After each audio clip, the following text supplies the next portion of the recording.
دیتا کہ ذرہ ایٹم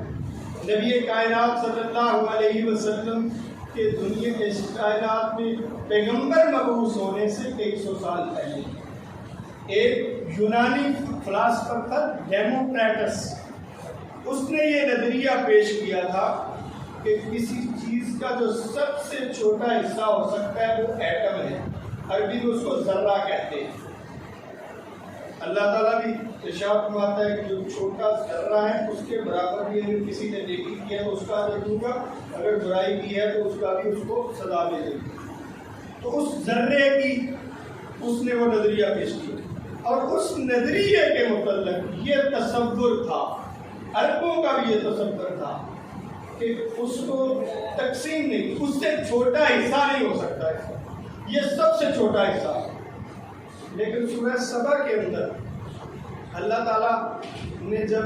یہ ذکر کیا نا، جب کافروں نے انکار کیا تاکہ قیامت قائم نہیں ہوگی،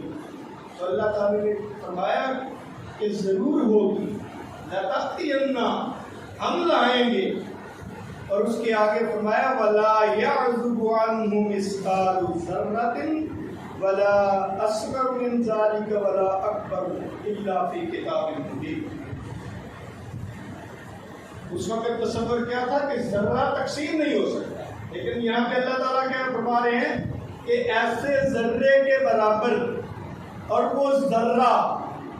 اور اس سے بھی چھوٹا، ولا اصغر، اس سے بھی چھوٹا، ولا اکبر الا فی کتاب مبین۔ اب جو ہمارے سائنس کے تصورات ہیں، اب جو ہمارے ریسرچرز کے تصورات ہیں، ان میں یہ بات موجود ہے کہ ایک ایٹم کو بھی کئی حصوں میں تقسیم کیا جا سکتا ہے، اور جب اللہ تعالیٰ ذرے سے برابر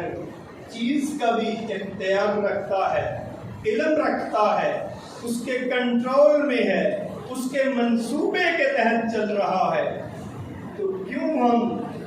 اللہ تعالیٰ نے جو ہمیں منصوبہ اس دنیا میں زندگی گزارنے کا دے کے بھیجا ہے، قرآن مجید کتاب ہدایت، تو ہم اس کے مطابق کیوں نہیں چلتے؟ یہ آج کا سوال ہے جو ہمیں ہر ایک کو سوچنا ہوگا، اور اس کے جواب کے لیے اس قرآن مجید کو پڑھنا ہوگا۔ وآخر دعوانا ان الحمد للہ۔